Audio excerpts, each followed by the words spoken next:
Hi, everybody. My name is Natacha. I'm originally from Canada, but I've been living in Belgium for 15 years. And my wealth builder journey started last November at FFU Live in London.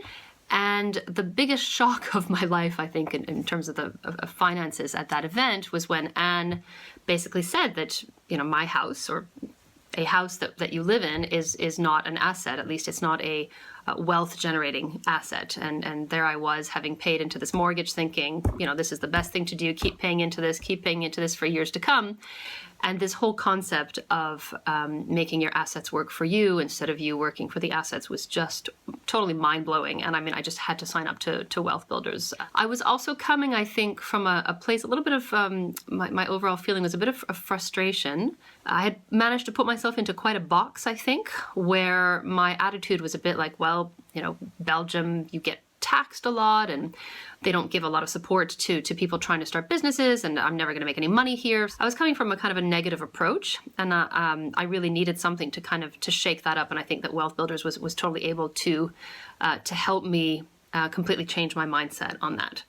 So the first thing I did was track my spending. I looked back 12 months and that was hugely helpful.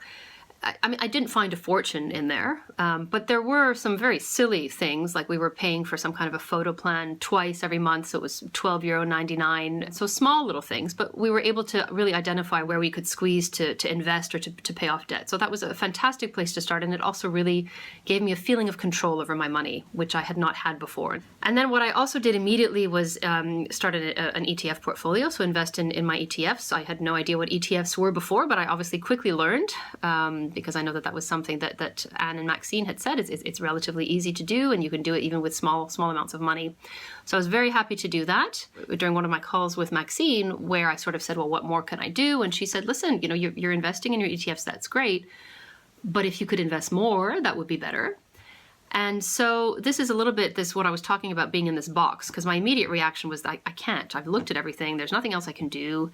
But actually, I was able, when I looked again and tried to think a bit outside the box, I was able to restructure one of my loans to be able to free up money every month that I was paying into it. And it freed up a good amount every month that I was then able to add to the ETFs. And I think if Maxine hadn't asked that question, and if I hadn't been willing to think outside the box a little bit and to ask the questions, I just asked my accountant, is there some other way to do this?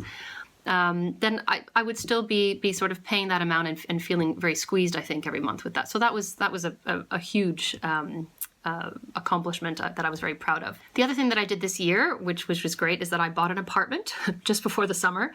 And that's huge for me. I never thought, in a million years that I'd be able to buy an investment property. Again, in Belgium here, you need a lot of money down. You need to be able to put a certain amount down, which I simply didn't have. But I did some research a little bit because I did have a pension. And there is here a stipulation that says that you can take out your pension in order to buy a property. That's the only thing that you can do with it. And so I did the numbers, did tons and tons and tons of research, and it made total sense. And so I went through that process, and I made an offer and I got an apartment. Again, thinking outside the box, my parents have a cottage, and since it stands empty for a lot of the year, it's mostly a house we use in the summer, I suggested to my family, well, why don't we try Airbnb-ing it? So we did that. We turned it into an Airbnb, and we've rented it 5 times so far. And so that has, while it's not really making, it's not an income, I would say, well, what it has done is this really decreased the expenses that I have to spend on it for the past 3 months in any case. And hopefully that's just something that's going to grow. And another highlight, actually, one of the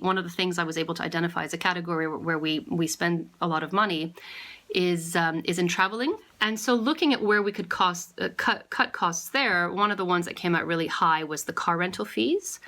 And so doing some research, we saw that with certain types of credit card, you could have your insurance on the car included in that. And so by using this separate credit card, we were able to save basically 30% of that. Really, for me, it was all about thinking outside of the box. There are still some, lots of things I want to do. I have ideas for online businesses. I haven't been able to. Not that I haven't been able to, but I've been fearful about pushing those, but they will come. I'm working on that, and I'm excited about that coming up and just continuing this journey. And I'm so excited about the results and what I've achieved. And I'm so grateful to Anne and to Maxine for helping me on this route.